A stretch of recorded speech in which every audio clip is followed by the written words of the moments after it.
Hi friends, welcome to Janani Radha bites. இன்றைக்கி நாம் ரொம்ப சூப்பரான ஒரு யூனிக்கான ரெசிபி பார்க்க போகிறோம். இது ஃப்ளேவர்லேயும் லுக்லேயுமே ரொம்ப டிஃப்ரெண்ட்டாக இருக்கும். பார்க்கலாமா?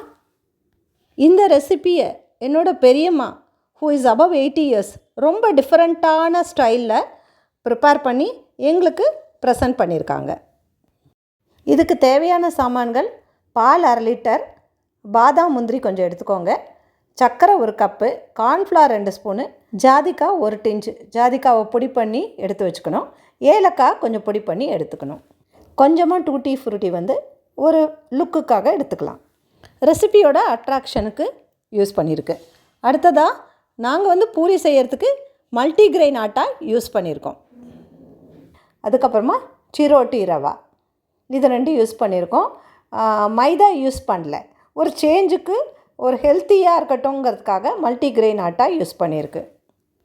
இப்போ இதை 2த்தையுமே கொஞ்சம் உப்பு, எண்ணெய் விட்டு நல்லா பிசைஞ்சு வச்சுக்கணும். கோதுமாவை எப்படி பிசைகிறோமோ அதே மாதிரி தான் பிசைஞ்சு வச்சுக்கணும். கோதுமாவை ஈஸியாக பிசைஞ்சிடலாம். சிரோட்டி ரவா கொஞ்சம் இழுத்து நல்லா சேர்த்து பிசையணும். கொஞ்சம் டைம் கன்சியூமிங். இது 2மே நல்லா ஊறணும். கொஞ்சம் நேரம், மினிமம் 1 hour to 2 hours ஊறணும். ஊறின அப்புறமா இதே மாதிரி அந்த பூரிக்கு எப்படி நம்ம எடுவோமோ அது மாதிரி ரோல் பண்ணி ரெடியாக ஒரு பேப்பர்லேயோ இல்லை ஒரு தட்லேயோ போட்டு எடுத்து வச்சுக்கணும். இப்போ அடுத்ததாக ஒரு பேன் எடுத்துட்டு 1/2 லிட்டர் பால் விட்டுட்டு காய்ச்சின பாலை விடணும். விட்டுட்டு பாதாம் முந்திரி பவுடர் இருக்கு இல்லையா, அதை ஒரு 3 ஸ்பூன் போட்டு நல்லா கலக்கணும். அடுப்பை கொஞ்சம் சிம்மில் வச்சு கலக்கணும், ஏன்னா அடிப்பிடிக்காத இருக்கணும். நெக்ஸ்ட்டு சர்க்கரை 1 கப்பு சேர்க்கணும். இதை நல்லா கிளறி விடணும். கிளறி விட்ட அப்புறமா பாதாம் ரெடி மிக்ஸு ஒரே 1 ஸ்பூன் சேர்த்துக்கணும். அந்த ஒரு கலர் கொடுக்கறதுக்காகவும் கொஞ்சம் ஃப்ளேவரும் என்ஹான்ஸ் பண்ணுறதுக்காகவும். நெக்ஸ்ட்டு என்ன சேர்த்துக்கணுன்னா கார்ன்ஃப்ளவர். இது ஆப்ஷனல் தான்.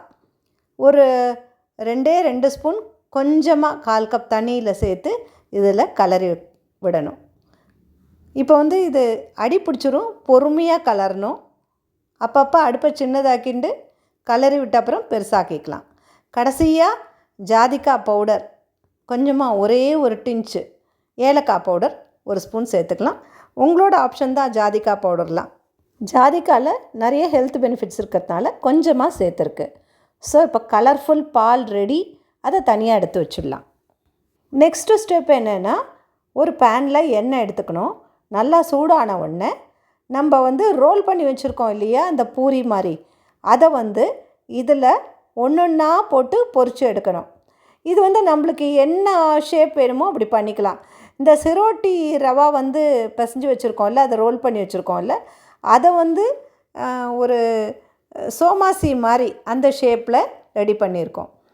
அப்புறம் மல்டிக்ரெயின் ஆட்டாவில் பண்ணதை நார்மல் பூரி ஷேப்பில் ரெடி பண்ணியிருக்கோம். ஸோ ஜஸ்ட் ஒரு டிஃப்ரென்ஸ் தெரியறதுக்காக எப்படி இருக்குது பாருங்கள், நல்லா பொரிச்சது. இப்போ ஒவ்வொன்றா எடுத்து இந்த பால் சூடாக இருக்கு இல்லையா, அதில் ஒவ்வொன்றா போட்டு இது மாதிரி ஜஸ்ட்டு மேலே கொஞ்சம் விடணும். விட்டுட்டு ஒரு 3-4 நிமிஷம் பொறுத்து எடுத்து ஒரு தட்டில் போட்டு சர்வ் பண்ணலாம். டூட்டி ஃப்ரூட்டி இதுக்கு மேலே ஒரு அலங்கரிக்கிறதுக்காக யூஸ் பண்ணிக்கலாம். அது உங்களோட ஆப்ஷன் தான். நல்லாயிருக்கும் பார்க்குறதுக்கு. It gives a very good look. கஸ்டெல்லாம் வந்தால் ரொம்ப அழகாக இருக்கும், ரொம்ப அட்ராக்டிவாக இருக்கும். குழந்தைங்களுக்கும் பார்த்தோன்னே சாப்பிட்ணுன்னு தோணும். ஜென்ரலாக பால் போலி மைதா மாவு ரவா கலந்தோ இல்லை கோதுமாவு ரவா கலந்து செய்கிற வழக்கம். இது ஒரு டிஃப்ரெண்ட் டேஸ்ட்டு வரணும் அப்படிங்கிறதுக்காகவும் லுக் அண்ட் ஃபீலுக்காக இப்படி செஞ்சுருக்கோம். போகிக்கு போலி பண்ணுவோம் இல்லையா, ஃபார் சேஞ்ச் நீங்கள் இதை ட்ரை பண்ணிட்டு உங்களோட ஃபீட்பேக் சொல்லுங்கள். தேங்க்யூ.